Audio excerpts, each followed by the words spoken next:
I have finally cleared every single one of my backlogs.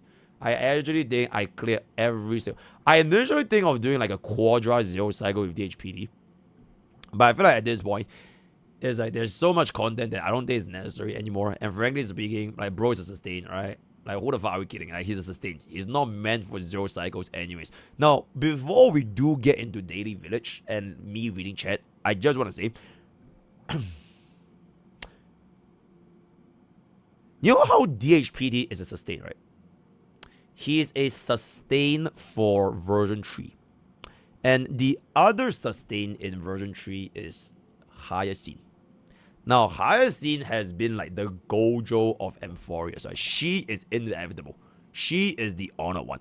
Almost every single anomaly arbitration clear, you are going to see Hyacinth's face there, right? Whether you're running Evernight, you're running Caceres, whatever the fucking team, you are probably going to be seeing Evernight there, right? So the question is basically, what happened to all of the other sustains? And the answer is very simple, right? They can't.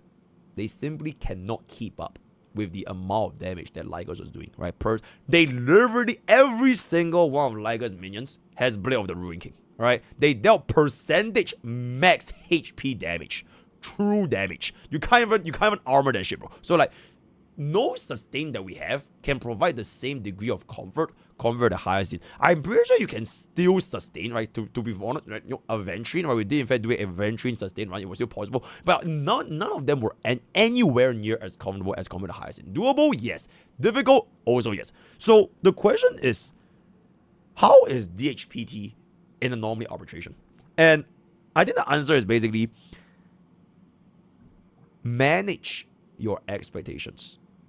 Because at the end of the day, this anomaly arbitration Lygus is meant for your HP DPS, right? The fact that they all deal percentage max HP damage, it is meant for Caceres and her goons to have the highest level of shielding possible so they can clear the easiest. For any other team that don't really care about this percentage max HP, you are probably not going to be finding a similar level of success at that same cost investment, right? So for example, before DHPT, there was not a single E0 Phylon that could clear Lygus. Like literally zero, because there was not a single sustain that could be ran with Phylon that allowed you to either deal enough damage or sustain enough HP.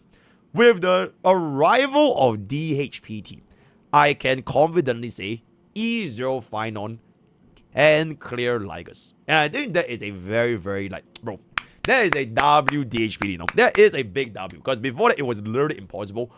But that being said, also manage your expectations. So don't go around thinking that having DHPD is going to instantly make your final like 0 cycle Lygus, because let's just be for real, it is probably not happening, right? All the other supports, or rather all the other DPS, right? You want to run like a Nexa hyper carry, you want to run a Glea hyper carry, you run like, I don't know, Blade hyper carry, or whatever the fuck kind of hyper carry you want to run. Because technically, you know, the dragons, I know, I'm gonna be saving that for the live server. I'm gonna be so for real. I just did Phylon and Anexa on Anomaly because I'm so tired of Anomaly arbitration. I just did those two, which means when DHPD comes out on the live server, I got one more in me, right? I got 2 more, 3 more, 4 more. I got 5 more in me to do yet another testing of anomaly arbitration when it comes to whether or not DHPD can sustain our latest endgame content, right? So with that out of the way, I will see you guys on the clip channel. All right, bye-bye. Bye-bye. Okay, wait, one last thing. If I were to give DHPT a score, right? If Hyacinth was a 10, right? If Hyacinth was a 10 and Huan Huan was a 1, DHPT, okay, in terms of sustain, he is like an 8.5. He is like 8.5, potentially going into even like 9. His sustain is a very, very, very comfortable. Like, he's quite literally the better version of Aventurine. Like straight up. Like, in every sense of the word, he just feels like the better Aventurine. In fact, my wife, Fei Xiao, oh my god, you know, at the end of the day, you know what I say about NTR? You know, my wife has dumped Aventurine, right? She literally dumped Aventurine. So, you know, the question is at the end of the day, right? Why the fuck is Aventurine defense scaling and Bubbin gives attack buff? What does DHPD scale on?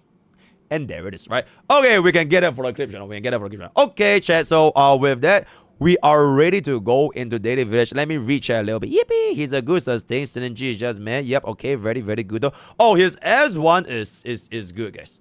His S1 is honestly really, really good. It's really, really good. He can still sustain without S1, but with S1, it just makes it that much more comfortable, right? He's a little bit like, you know, when Castris first launched and we had no other alternative DPS, or rather, like, no alternative Lycones, we had to run a Bailu Lycone for Castris.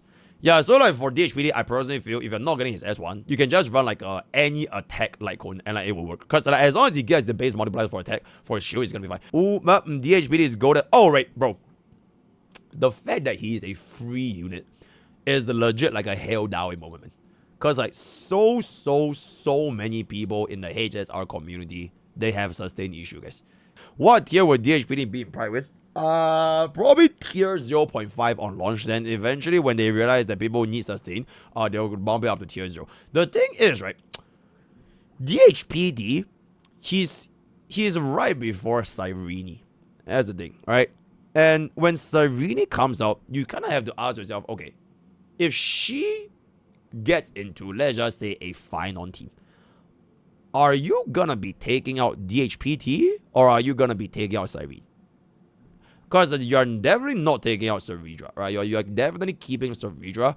You are most likely gonna be keeping Sunday. Then you run the Sunday plus DHPT synergy. So if that's gonna be the case, who is going out? If you do keep DHPT and Cyrene and you kill Sunday, so it'll be like Cyrene, Ceridra, DHPT, Finon, then it kind of, you also lose a little bit of the utility that you would have been getting for Sunday. You know what I'm saying? So I think his position as a sustain is great, especially for people that are lacking that second sustain, which everybody lacks a second sustain nowadays. Bro, have you seen the amount of people break up without their hyacinth? Hold up. Bro, look at that. Bro. E2 Castris, no Evernight, no Hia. Am I cooked? Having issues clearing king. I have E0 S1 Castris, no Hyacinth. I'm cooked, alright? I have E0 Castris with T, but no Hia, right? I have no Hia. No, bro, everybody in this godforsaken game has no Hia. So having this DHPT, it will make sustain issue be like so much more manageable for like a massive portion of community. But that being said though, if you're running a Castris team, then he's not gonna change too much because he's not really built for Castris. Yeah, he's really for the alternative teams that don't use Castris. So if you're still a Castris main, you really want to get a hyacinth, right? You really want to get a hyacinth, right? But if you want to give up on Castris, you're sick and tired of Castris, so you want to play your other DPS, right? You want to play Finon, you want to play Next, you want to play anyone else, DHPT is going to be there for you. So that's very much it. Also, TLDR held Dawei. Dawei making this a free unit is honestly absolutely exceptional. So that's what to do, right? You have cooled your last cool, my man.